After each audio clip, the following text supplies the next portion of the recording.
No ar, Rick Mais Notícias. 7h04. Muito bom dia. Está no ar o Rick Mais Notícias, o primeiro rádio jornal da manhã com foco nas notícias aqui do nosso estado. O Grupo Rick interligando o Paraná através da notícia. Estamos em rede com a Jovem Pan Curitiba, Cascavel e Ponta Grossa e também para a região da Tríplice Fronteira. Eu sou Marques Souza e junto com toda a equipe da Jovem Pan no Paraná te atualizo com as principais informações do momento até às 8 da manhã. Junto comigo, Jonathan Terribas. Bom dia, Jonathan. Bom dia, Mark. Boa terça-feira a todos. Denê não vem hoje, mas você pode participar pelo WhatsApp. Já está liberado para você. O telefone é o 41 98504 5092. 41 98504 5092. O Facebook é só digitar ali na sua barra de busca Rick Mais PR para acessar aqui, nos ver e ouvir pelo Facebook. E o Twitter é o @RickMaisPR. E nós começamos falando dessa manhã gelada em todo o estado. Rick Mais Notícias. Tempo.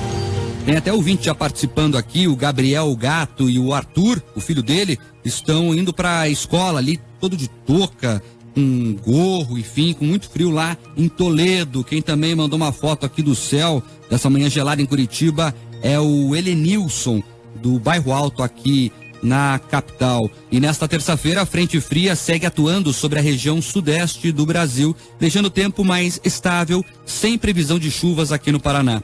Um ar mais seco e menos aquecido volta a predominar aqui sobre o sul do país. As temperaturas ficam mais baixas pela manhã, mas à tarde aquece novamente entre o oeste e o noroeste do estado. Vamos às temperaturas. Em Curitiba a máxima hoje não passa dos 21, agora 9 graus na capital dos paranaenses. Em Ponta Grossa, máxima de 21, agora 8 graus nos Campos Gerais. Em Cascavel, máxima de 23, agora 9 graus no oeste paranaense. E em Foz do Iguaçu, máxima hoje de 24, agora 9,5 na região da Tríplice Fronteira. Rick Mais Notícias. Aeroportos. Oferecimento Parque Shopping Barigui. Faça ser incrível. Aeroporto Internacional Afonso Pena, em São José dos Pinhais, na região metropolitana de Curitiba, está aberto e opera sem restrições para pousos e decolagens. Já o aeroporto de Foz do Iguaçu opera por instrumentos, assim como Congonhas, em São Paulo, que também opera com a ajuda de instrumentos. As informações são da Infraero. Rick Mais Notícias. Agora 7h07 e nós começamos o Rick Mais Notícias desta terça-feira, 3 de outubro de 2017, contando para você que o juiz federal Sérgio Moro afirmou que a Lava Jato em Curitiba está entrando na fase final. O magistrado fez a declaração durante um evento em São Paulo nesta segunda-feira, quando foi homenageado pela Universidade Notre Dame com a mesma láurea já concedida à Madre Teresa de Calcutá. O Curitiba, o centro sempre foi, por conta do desenvolvimento da investigação, os contratos da Petrobras que geraram valores. E as pessoas que pagavam, a grande parte foi já processada. As pessoas que recebiam, que não tinham foro privilegiado, igualmente. Daí a minha afirmação de que acredito que está indo para o final é em Curitiba. Mas o lado positivo é que hoje, às vezes até por rótulo de Lava Jato, mas nem é propriamente Lava Jato, mas existem trabalhos sendo feitos em outros jurisdições, um trabalho muito relevante, então esses esforços do Brasil de corrupção não dependem mais exclusivamente da de Curitiba. Moro voltou a defender a possibilidade de um condenado ir para a cadeia logo após a decisão na segunda instância da Justiça. Segundo o juiz, essa é uma das principais medidas adotadas pelo país para combater a corrupção. Da Suprema Corte, do Supremo Tribunal Federal, eu rendo homenagem a essas duas decisões, uma delas da questão da execução da segunda instância, e ainda tenho a expectativa, a esperança de que, apesar dos rumores de que possa haver alguma alteração, eu não acredito que isso de fato irá acontecer. Posso estar enganado, evidentemente, mas eu acho que o Supremo deve ter a percepção da relevância da manutenção desse precedente para o enfrentamento dessa chamada corrupção sistêmica. Vamos tirar a roupa da notícia, como diz o Daniel. Esse recado do Moro é especialmente para Gilmar Mendes e outros ministros do STF que querem rever a posição do Supremo sobre um condenado em segunda instância começar a cumprir pena.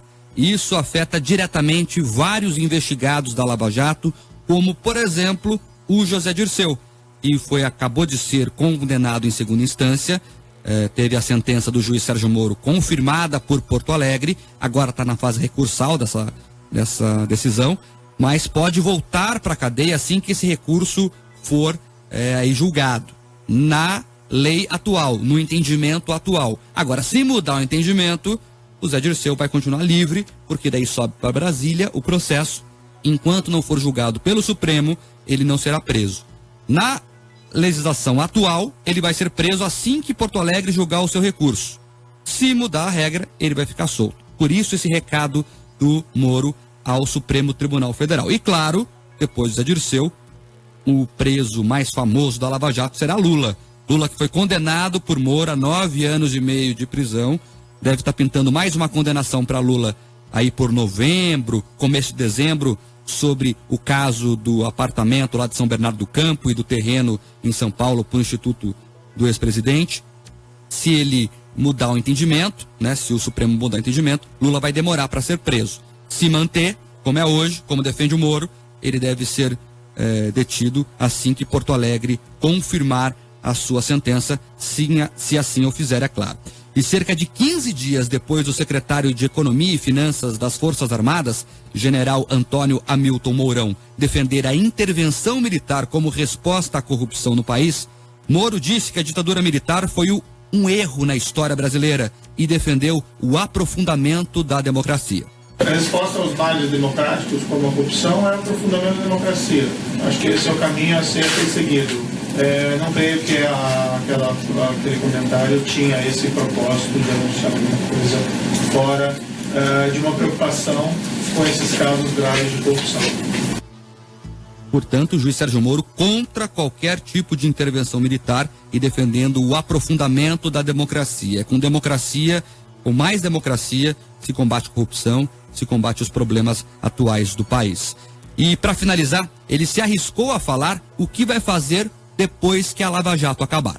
Eu sou magistrado profissional, né? Então, assim, eu seguiria a carreira da magistratura onde ela me levar. No princípio, se o caso se encerra, não por isso eu saio de Curitiba também.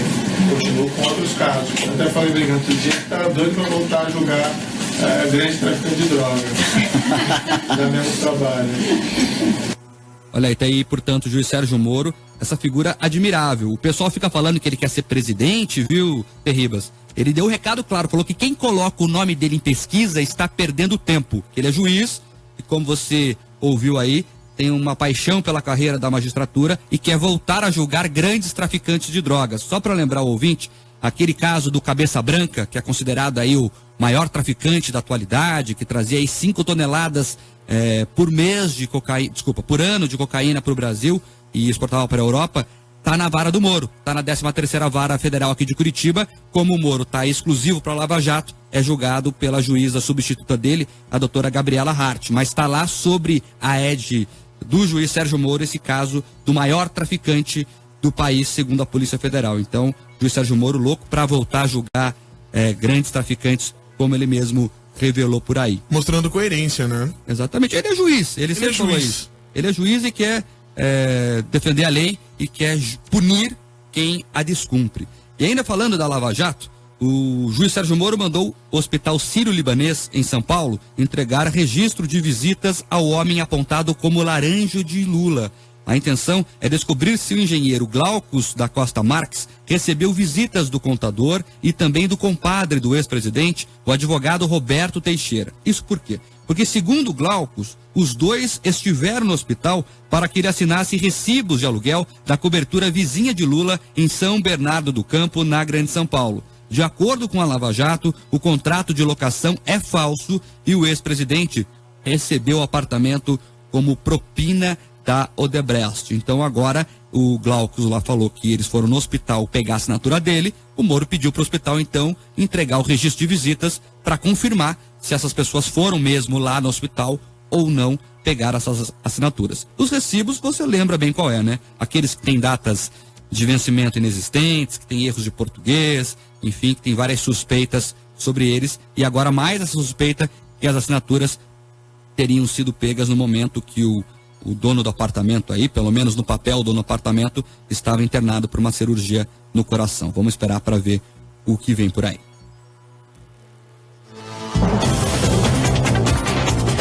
Agora 7h14, os eleitores mais influenciados por Lula, pré-candidato à presidência da República em 2018, são os de baixa renda e menor escolaridade, segundo o último levantamento do Datafolha. Os números indicam que o ex-presidente tem potencial para ser um forte cabo eleitoral em 18, mesmo que tenha a condenação por corrupção e lavagem de dinheiro confirmada pela segunda instância. Pesquisa Datafolha, realizada na última semana, mostrou que entre os eleitores que completaram apenas o ensino fundamental, 41% responderam que votariam com certeza no candidato a presidente apoiado por Lula. Outros 14% disseram que talvez fizessem a mesma escolha. O grupo com renda de até 2 salários mínimos, que representa quase metade do eleitorado brasileiro, 35% afirmaram que votariam no candidato apoiado pelo ex-presidente e 17% responderam que talvez escolhessem esse nome. De acordo com o Partido dos Trabalhadores, a influência de Lula na eleição de 2018 é considerada um trunfo para o partido, caso o ex-presidente seja condenado em segunda instância e fique impedido de concorrer ao Palácio do Planalto. Trocando em miúdos, o que o diretor do Datafolha, o Mauro Paulino, explicou do resultado da última pesquisa é que os eleitores mais pobres toleram os crimes de Lula em troca de uma esmola. É isso que disse o Mauro Paulino, diretor do Datafolha, para tentar explicar aí os números de sua última pesquisa. Agora, o que fica inexplicável aí é como que 54% dos brasileiros querem ver Lula na cadeia, que mostrou a própria pesquisa, e ele é rejeitado por apenas 42%. Faltou bater esses números aí. Segundo a pesquisa do Datafolha, 54% dos brasileiros querem ver Lula preso, pagando pelos crimes que o Ministério Público Federal diz que ele cometeu. Agora ele é rejeitado apenas por 42%. Ficou 12% aí perdido, viu, Tê, na pesquisa do Datafolha. Só lembrando que o Instituto ouviu 2.772 pessoas em 194 cidades entre os dias 27 e 28 de setembro. A pesquisa tem margem de erro de 2 pontos percentuais para mais ou para menos e o índice de confiança é de 95%. 7h17 agora. Vamos de ouvinte, Fê? Vamos de ouvinte, o pessoal já tá participando, né? Já tá participando, sim, muita gente nessa manhã gelada de terça-feira que tá querendo dar sua opinião aqui no Rick Mais Notícias. O primeiro aqui que eu peguei aqui é o Bruno Kozlovski, aqui de Curitiba. Ele diz que isso mostra que a pesquisa é paga pelo PT. Datafolha é a maior furada. Na verdade, oficialmente, viu, Bruno? A pesquisa foi encomendada pelo jornal Folha de São Paulo e o Lula criticou a pesquisa, não gostou nada dos números, disse que ele usou o termo rasteira, e foi uma rasteira nele o jornal ter mandado perguntar se as pessoas querem ele preso ou não. Mas claro, isso oficialmente, né? Também tem o ouvinte Nelly, ela diz que está na escuta com o marido Tadeu, e que 54% querem ver Lula na cadeia, tem algo errado ali. Ela diz também sobre essa diferença nos números do Datafolha. Também tem a participação do Tiago, ele diz que ele não defende o Lula, mas acha que a crítica e perseguição muito fraca, que o Moro foi duramente criticado por suas práticas no direito internacional, tem decisões parciais que ferem alicerces do direito. É a sua opinião, viu, Tiago? Agora, por exemplo, a Universidade de Notre Dame, uma das mais tradicionais do mundo, não acha isso que você acha. Inclusive, o homenageou ontem com uma láurea que já foi até oferecida à Madre Teresa de Calcutá. Tem Universidade Canadense, que na semana passada, homenageou a Força Tarefa da Lava Jato. Então, as opiniões do direito, cada um tem a sua, o direito aceita as mais variadas doutrinas e correntes, você critica o Moro, há universidades de ponta mundo afora que o apoiam, que o elogiam. O Marcos Aroniaski diz que quem já foi ouvido em uma pesquisa eleitoral, ele não conhece ninguém que foi ouvido e ele também não foi. Muita gente fala isso, né? Que essas pesquisas dão os números, mas ninguém foi ouvido, as pessoas desconfiam dessa forma de colher os dados. Já aqui no Facebook, o facebook.com/RicMaisPR, você acessa lá, tem a nossa live, você pode comentar aí. A Ana Laura diz o seguinte: acho que o percentual de erro dessas pesquisas é bem maior, viu? E também o Emerson Lopes, pesquisa é furada. O pessoal não tá acreditando muito aqui, Mark. E tá sem credibilidade, né, Tê? Tá meio sem credibilidade. E vale lembrar que as pesquisas... É igual aquela pesquisa que o pessoal faz no dia de protesto, que a polícia fala um número, a pesquisa fala outro. E daí a organização tem outro, daí ninguém sabe qual é o número real. Agora, o que tem que lembrar também é que as pesquisas não têm acertado muito. Várias delas têm errado em números. Isso mundo afora, não é só no Brasil, não. Vale lembrar o caso do Trump, nos Estados Unidos, né? No dia da eleição, na manhã da eleição, tinha jornal americano, New York Times, grandes jornais, anunciando que a Hillary ia se eleger, com todas as letras garrafais na manchete. Depois tiveram que revisar, quem ganhou foi o Trump. Então, ou seja, pesquisa é uma amostragem de momento. Tem político que fala muito que pesquisa mostra o passado, né? Que mostram os dias que foi perguntado, que hoje já é outro dia, já é outro cenário, já é outra fotografia. Vamos esperar para ver o que vem aí nas próximas eleições. 7h20 agora, vamos para um rápido break? Daqui a pouco a gente volta. Rick Mais Notícias. Agora 7h24, nós estamos de volta para contar para você que nesse momento a Polícia Civil aqui do Paraná faz uma grande operação para apurar o desvio de 2,5 milhões de reais em desvios de matéria-prima para a produção de produtos plásticos no Paraná e em Santa Catarina. Na ponta da linha conosco, o advogado Eduardo Stremel, que representa a empresa que foi vítima desse golpe e fez a denúncia. Bom dia, doutor. Bom dia, Marcos Souza. Bom dia, ouvintes da Jovem Pan. Estamos aqui na Delegacia de Furtos e Roubos acompanhando essa operação que está apurando o desvio de 2,5 milhões de reais de matéria-prima para a produção de produtos plásticos e seus derivados, e dessa forma mais de 10 prisões foram cumpridas, além de bloqueio de veículos, bloqueio de numerários e conduções coercitivas, sendo realizadas tanto aqui no estado do Paraná como no estado de Santa Catarina. O doutor Emanuel, que está conduzindo a operação, continua trabalhando de maneira incansável aqui também desde a madrugada, e as operações estão sendo feitas de maneira contínua. Tá certo, obrigado. Esse é o Eduardo Stremel, advogado da empresa que foi vítima desse golpe e fez a denúncia, a cobertura completa desse caso aqui durante a programação da Jovem Pan e também na RIC TV, no Balanço Geral, no RIC Mais Notícias, em todos os jornais aqui do Grupo RIC. Agora 7h26. Ainda segundo o levantamento da Datafolha, que fez grande polêmica entre os ouvintes aqui no primeiro bloco, o brasileiro defende a prisão do ex-presidente Lula e o prosseguimento da denúncia da Procuradoria-Geral da República contra o presidente Michel Temer. Dos entrevistados pelo Instituto, 54% avaliam que os fatos revelados pela Operação Lava Jato são suficientes para justificar a prisão de Lula. Por outro lado, 40% afirmam que não há motivos para a detenção do ex-presidente e 5% não opinaram. No caso do presidente Michel Temer, 89% são favoráveis que a Câmara autorize a abertura de processo contra ele por organização criminosa e obstrução da justiça.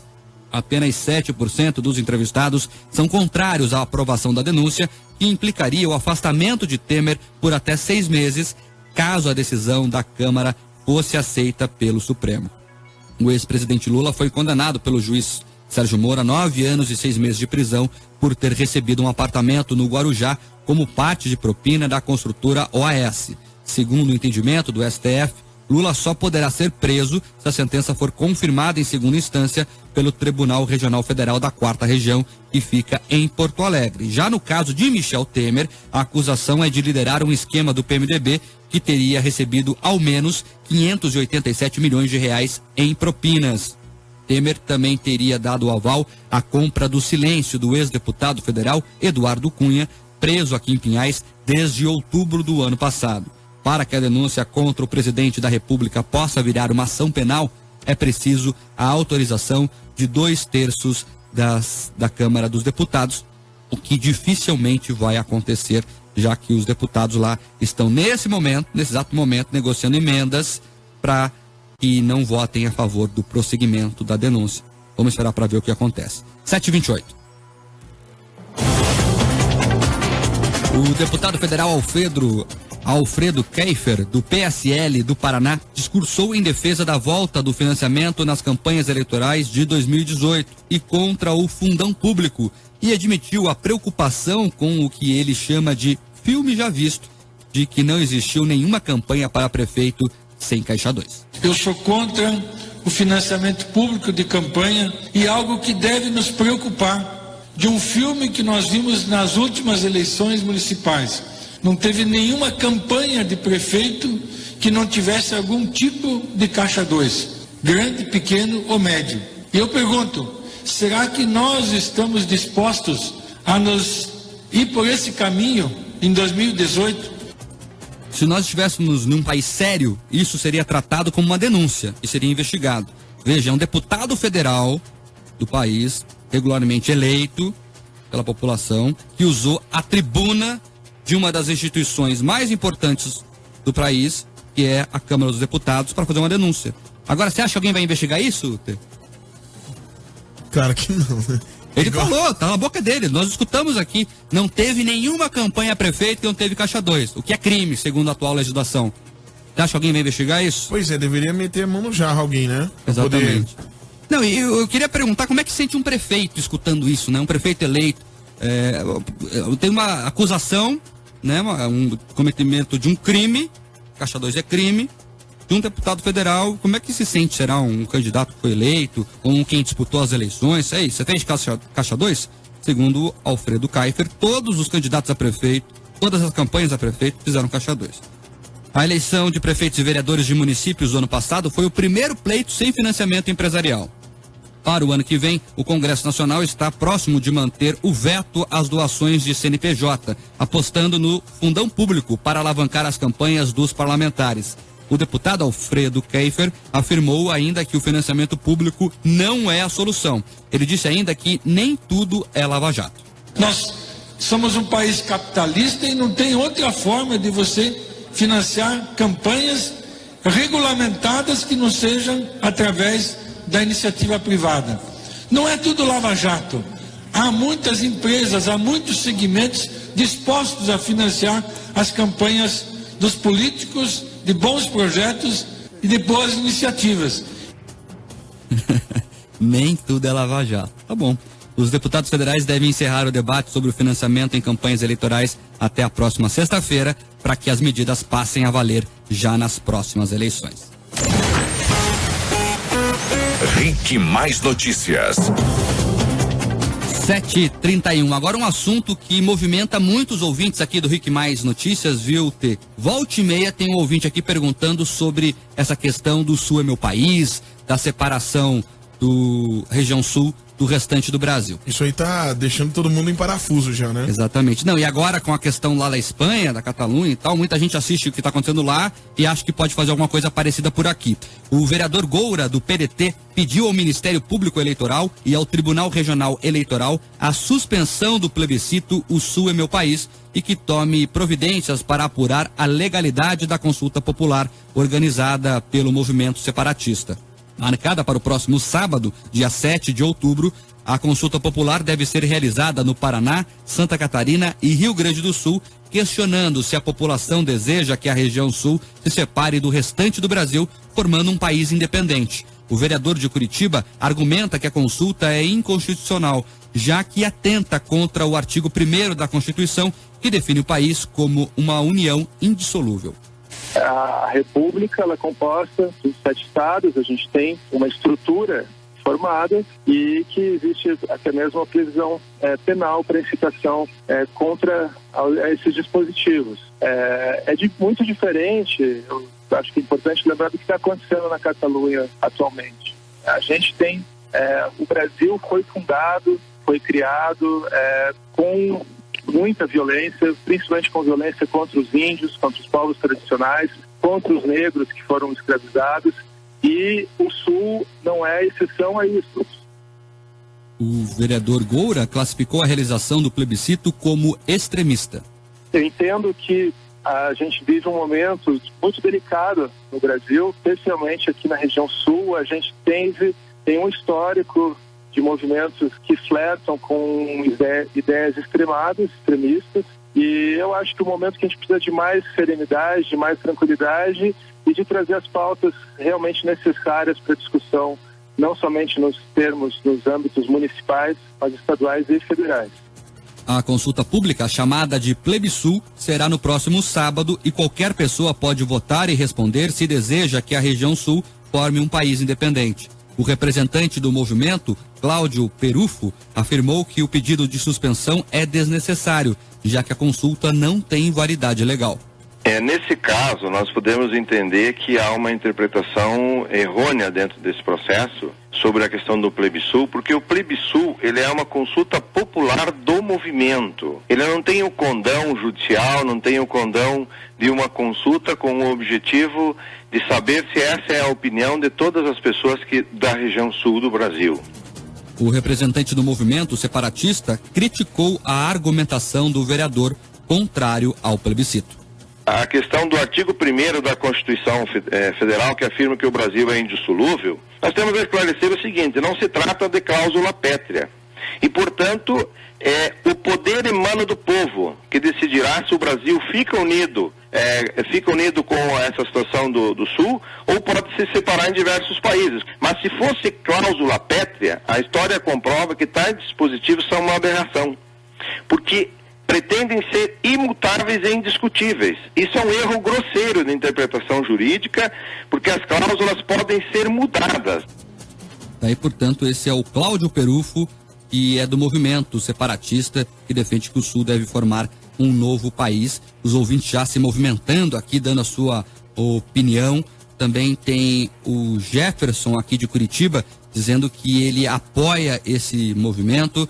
Já o ouvinte, final do telefone 4411, diz que esse movimento separatista é sem noção, não sabem sobre a economia de Santa Catarina e do Rio Grande do Sul. Também tem a participação aqui do Roger do Cabral, dizendo que ele apoia o movimento. Já a ouvinte Nelly diz que a divisão é conversa de desinformante, inconstitucional. Você também pode participar para cá e mandar a sua opinião sobre esse movimento separatista aí e sobre essa confusão agora. O vereador de Curitiba quer impedir a realização desse plebiscito que acontece nos próximos dias aí, para saber se as pessoas são a favor ou contra essa separação. Seria o Brasil do Sul e o Brasil do Norte, né? Exatamente. As pessoas já começaram a fazer essa discussão nas últimas eleições, né? Fizeram o Brasil azul, Brasil vermelho, tá, enfim. E na verdade, eu não sei como é que vai ser isso pra frente, mas é uma grande balela, né? O Brasil é um só. Até agora é um só, todos temos os mesmos dramas, as mesmas vitórias. Então, ou seja, temos que se unir nesse momento para tentar mudar a situação, não separar, né? Aquela brincadeira que a gente falava desde a escola, né? A união não faz só açúcar, né? Não, conheça, né? Nossa. Mas enfim, mas imagina você fazer uma viagem internacional para São Paulo. Seria isso, né? Fazer uma viagem internacional para o Rio de Janeiro. A ideia dos separatistas é essa. Vamos ver o que acontece com esse plebiscito aí e vamos ver se ele realmente sai depois dessa tentativa do vereador aí, Goura, de Curitiba, de tentar proibir essa consulta. Vamos pro break então, Tê? Já voltamos. 7h36. Rick Mais Notícias. 7h40 e muitos ouvintes aqui participando do Rick Mais Notícias. O Eriton mandou mensagem para cá dizendo que, na opinião dele, empresa não tem objetivo ideológico, tem objetivo de lucro. Se dá dinheiro é porque tem interesse econômico. Quer ser político? Financie com seus próprios recursos. O Eriton aí sobre a declaração mais cedo aqui do Alfredo Keifer, deputado federal lá da região oeste do Paraná, que disse que quer que as empresas voltem a financiar as campanhas políticas. O Renato aqui de Curitiba diz que quer um país melhor e que a corrupção também é inconstitucional, por isso ele apoia o movimento O Sul é Meu País. Já o ouvinte Sandro de Fazenda Rio Grande quer informações sobre o plebiscito. Acontece no fim de semana que vem, a gente passa durante a programação mais detalhes, viu, Sandro? O Márcio de Curitiba diz que ele é a favor da separação, também a Daniele também diz que concorda com esse movimento. Já o ouvinte que não colocou o nome, final do telefone 3737, diz que se a região sul for se separar, todos vão morrer de fome, porque na opinião dele, os 3 estados estão falidos economicamente. O ouvinte Murilo de Cascavel diz que um país menor é mais fácil de controlar e organizar. O Cleverson diz que quem sustenta esse país é a região sul. Se levarmos a região sul leva nas costas todos, por isso os impostos são altíssimos. Ele é a favor da divisão. Também o Rogério do Boqueirão apoiando essa ideia do plebiscito. De fato, um país menor é muito mais fácil de controlar. Veja o caso da Alemanha, por exemplo. A Alemanha cabe dentro do Paraná. Exatamente. E é um país super desenvolvido. A ouvinte, final telefone 7700, diz também apoia. Já o Marcelo de Cascavel diz que esse movimento não o representa. Também o Odair José diz que o governo sempre reclama que o país é muito grande e fica mais fácil para Brasília administrar. O PT jamais teria ficado no poder. Ficou meio confuso, Odair, mas enfim, ele apoia o movimento. Nesse caso, Brasília não iria administrar o Sul, né? Exatamente. Agora, o que tem que separar, isso é importante, separar uma coisa. Uma coisa é esse movimento anti-Brasília. Eu concordo. Brasília é uma ilha de fantasia, criada para ficar cheia de político, que eles ficam longe da realidade. Não tem população em Brasília. Brasília é feita por políticos e funcionários públicos, na sua imensa maioria. Então eles têm ali quem tem o poder, quem tem a caneta na mão e quem tem que puxar o saco de quem tem a caneta na mão. Exato. Então eles ficam numa ilha de fantasia, isso é verdade. Quando a capital era no Rio de Janeiro, a história mostra que as pressões populares faziam muito mais efeito sobre os governantes. Daí criaram Brasília, o JK fez essa besteira de criar Brasília, gastou bilhões, endividou o país, daí criou lá uma Las Vegas, né? Tem uma Las Vegas. 5 em 5, né? Uma Las Vegas, até geograficamente é parecida, enfim. E daí eles ficam lá sozinhos e fazendo o que a gente sabe que eles fazem, né? Aí a Lava Jato provou mais do que nunca o que eles ficam fazendo por lá. Afinal, o telefone 9998 diz que é um desespero separar, porque o Norte e o Nordeste que elegeram o PT por causa da miséria. Separar é um erro, mas ela entende o desespero, diz a Aline. O Túlio diz que também acha que um país menor seria mais fácil de administrar, mas ele gosta muito do Norte e do Nordeste. Enfim, muitos ouvintes aqui participando desse debate, que é muito importante, que mexe com a vida de todo mundo e que mexe com a opinião de todo mundo. Ao longo da programação a gente traz mais detalhes. 7h44 agora. O governo federal liberou 26 milhões de reais para a rede de saúde de Curitiba. Esse valor liberado pelo Ministério da Saúde é um reforço à rede de urgência e emergências que vão beneficiar 5 hospitais de Curitiba: o Hospital de Clínicas da UFPR, o Hospital Universitário Evangélico, o Hospital São Vicente, Santa Casa de Misericórdia e o Hospital do Trabalhador. O Hospital de Clínicas vai receber 11 milhões de reais com previsão imediata de abertura de 90 leitos. O Ministério da Saúde, na verdade o ministro da Saúde, Ricardo Barros, anunciou os investimentos em cerimônia no Hospital de Clínicas aqui em Curitiba. Precisamos fazer um grande esforço de gestão. A gestão é plena do município de Curitiba, portanto, a prefeitura que define as prioridades de atendimento. Foi-me solicitado este conjunto de ações para urgência e emergência na capital, 25 milhões a mais por ano de custeio permanente enquanto o serviço estiver operando. O prefeito Rafael Greca comemorou a abertura dos novos leitos. Eu estou muito satisfeito porque são 163 novos leitos de retaguarda para as UPAs, seja em UTIs, seja em salas de acomodação, de desaceleração da doença. E, portanto, investimentos na área da saúde feitos pelo Ministério da Saúde e comemorados pela Prefeitura Municipal. 7h46 agora. Vamos falar de esporte, Tê? Rick Mais Notícias. Esportes.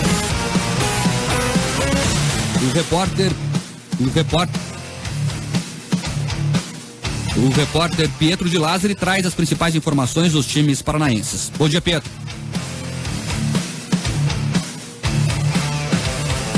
Então, daqui a pouquinho, Pietro de Lázari traz as principais informações dos times paranaenses, a rodada completa, enfim, o que vai vir pela frente e a expectativa também dos times paranaenses.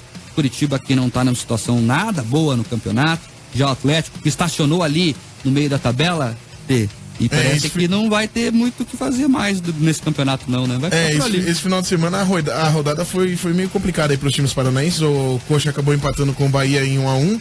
O Atlético Paranaense perdeu aí pro Atlético Mineiro por 2-0 em casa. O Atlético perdeu em casa. Tava com a situação até um pouco confortável, tava lá na 8ª posição, ficou ali ainda, mas deu uma escorregada feia. Já o Coxa tá naquela situação. Agora, quem tá feliz da vida são os paranistas, né? Os paranistas estão felizes da vida. Pelo jeito o Paraná vai subir, apesar de alguns escorregões aí no caminho. Parece que tem tudo para subir o Paraná. Agora sim, então, Pietro de Lázari com as informações do esporte. Bom dia, Pietro. E o técnico do Paraná, Matheus Costa, falou da expectativa. Bom dia, Mark, bom dia a todos. O Paraná Clube enfrenta o Internacional nesta terça-feira em mais um duelo decisivo na busca do acesso à elite do futebol brasileiro. Será um jogo histórico, já que a torcida tricolor deve colocar 40 mil pessoas na Arena da Baixada, estádio do Atlético Paranaense. E o técnico do Paraná, Matheus Costa, falou da expectativa para a partida desta noite na Arena. Independente de ser na Vila Capanema, a gente vai estar jogando em casa, né? A torcida vai estar a nosso favor, teve uma mobilização muito forte para essa partida de amanhã. Com certeza estamos bem preparados para essa partida, que envolve talvez um jogo histórico, né? Por tudo que envolveu, por estar na casa de um adversário nosso aqui do estado, né? Contra uma equipe que também está no G4. Eu acho que tudo que isso está sendo envolvido nesse jogo, a gente está preparado, mas ciente que a gente está jogando, independentemente do local, a gente vai estar jogando dentro de casa com a nossa torcida ao nosso lado. O treinador não poderá contar com o volante Leandro Vilela, entregue ao departamento médico. Por outro lado, o atacante Robson retorna à equipe e deve enfrentar o Colorado Gaúcho. O Paraná Clube é o terceiro colocado com 46 pontos. Já o Internacional é o líder da Série B com 54. Pietro de Lázari para a Jovem Pan. Valeu, Pietro, pelas informações do esporte. 7h49 agora. Vários ouvintes ainda participando sobre essa questão do Sul, meu país. É uma questão delicada, espinhosa, que mexe com os ouvintes. E vários deles aqui estão reclamando que eu não estou lendo o Facebook. Lembra a Miriam aqui, a nossa responsável pelo portal RIC+. Quem está participando é o Agnaldo Milani. Ele diz que é a favor do plebiscito, que é o plebiscito sobre essa questão, porque uma parte dos nossos impostos vão para o Nordeste. E exemplo que poderíamos ser bem mais fortes unidos aqui pelo Sul, a opinião do ouvinte. O Wagner Sabino diz que acha muito pouco investimento na área de saúde no Paraná pelo ministro da Saúde. Perdemos muito leito ao longo do tempo, ele reclama dessa questão. Também tem o ouvinte Fabi Dominique, diz que o Sul seria uma Europa civilizada, na opinião do ouvinte. O Emerson Lopes diz que tem que separar mesmo. Já o ouvinte aqui, a Reinaldo Mariano, diz que fala sobre a pesquisa, aquela pesquisa que colocou o Lula na frente do Datafolha. Diz que o problema da pesquisa é que a mídia relata a cada 10 brasileiros, 7 são a favor. O certo seria, de 100 entrevistados, 70 são a favor. Não é a mesma coisa, né? A amostragem é a mesma, viu, Renato? Também tem o Rafael Tirapelli, do bairro Portão aqui em Curitiba. Ele diz que nunca acreditou nessa república, que nunca respeitou os mais básicos direitos naturais. E ele reclama do ouvinte que falou que os estados estão falidos. Diz que a gente vive aqui, segundo o ouvinte, com 27% da arrecadação apenas, que volta em forma de investimento, ao qual o governo federal, que nada produz, ainda cobra ágil. Enfim, opinião do ouvinte, você também pode mandar a sua opinião para cá, a gente vai registrando ao longo dos próximos programas. 7h50. É mais uma polarização, né? Exatamente. Da sociedade brasileira, né? E o a gente Brasil já vive tá com poucas, isso, né? já vive mais uma agora. Agora tem quem é a favor, defende com unhas e dentes, e quem é contra também já xinga. Então, enfim, as mensagens mostram muito isso, né? Extremos, assim, ninguém equilibrado, ponderado, dando uma opinião. 7h51. Terribas, o Denian não veio hoje? O Denian não veio, então quando ele não vem, tem um lado ruim que os ouvintes não gostam, claro, né? Perdeu o Denian, mas tem um lado bom que a gente toca tudo aquilo que ele não gosta. Exato. O que você preparou hoje, por exemplo? Por exemplo, eu poderia tocar aqui, vamos ver coisa que ele não gosta. Aerosmith, ele não gosta. Ele odeia. Ele odeia Aerosmith. Mas ele odeia mais Bon Jovi, acho. Ele não gosta de Biquíni Cavadão, ele não gosta de Biquíni Cavadão. Ele não gosta de Charlie Brown. Ele adora Pablo Vittar, ele falou pra mim, confessou aqui esses dias no corredor. Não sacaneia. Não, aí não. Mas realmente, Biquíni Cavadão, Bon Jovi, Aerosmith, ele não gosta. Ele fala que é muito mela cueca. Que isso, cara? As bandas... Aí a gente vai tocar Bon Jovi hoje. Pode deixar ele feliz. Boa, mas uma animada Bon Jovi. Pra começar bem a terça-feira gelada? Animado. Então vambora. Valeu, Teia, até amanhã.